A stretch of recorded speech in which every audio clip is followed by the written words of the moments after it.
باوكم لحوي جبوة أو حوي جنبوة، يعني باوكم لحوي جبوة أو حوي جنبوة من لشيش حوته وشربت سيما مواليد فنزاو سيما. ما بخوم ملقب بدايتي بعبد الله الشربت. شو كان لأول جاي لشيش حوته ومستمر شربت سيما اللي أعطاكوا استاكا. بري معلومية كصاب شربتي بس خوم شربتي حرب لحويجة دايق بري ما لا حويجة ديك لو دايق من رنزي خرش حويجيني باكم لو حويجة بوا باكم صفات تانية في ذا قلت تني فلوس خوما وقت خوي زكارة وتشتوا ما عندها فلوس باكم زكارة وتشتوا ده فلوس دعاء يعني أو حويجة الصحراء بيابان أو حويجة ملح ملح وهاتا تلعلي لا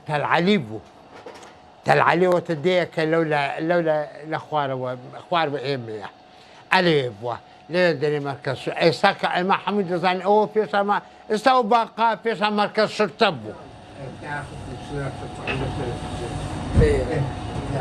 صور خوش الروات اجا اودي اجا بخوشين بوا عم تاكو استاكا اللي ندبو ده شو شوية شتكا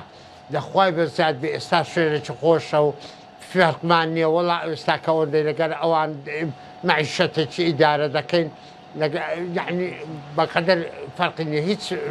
وكل أو بريم كل ديك أوها. لنا حويجة قد بسيارتي هم يا نظام عبد الله شربت. كاس نازاني أقلنا لي إسابري عبد الله عاجل مصطفى باكم عاجل مصطفى بخدع أفريقيا.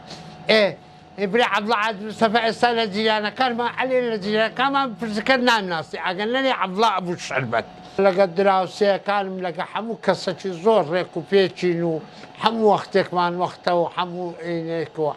قد عيب ماني ناول أري والله زيان ما فيك وزور بخوشين رابوارديا أو خوش النبي أمن استاكا تاكو استاكا لينا نافو دسو مسعيدة شتكا دسو هاولير خانو ما يلا هاولير خانو اسمها الهولير مالش مصر عليه باشا منالو كسة طازة كانت فيري بيشي شربت يدي كردو لا منال كان نا والله بداخل في او تستنى فينا بني علي لا انه خصوصا كان كسكارة كم علي والله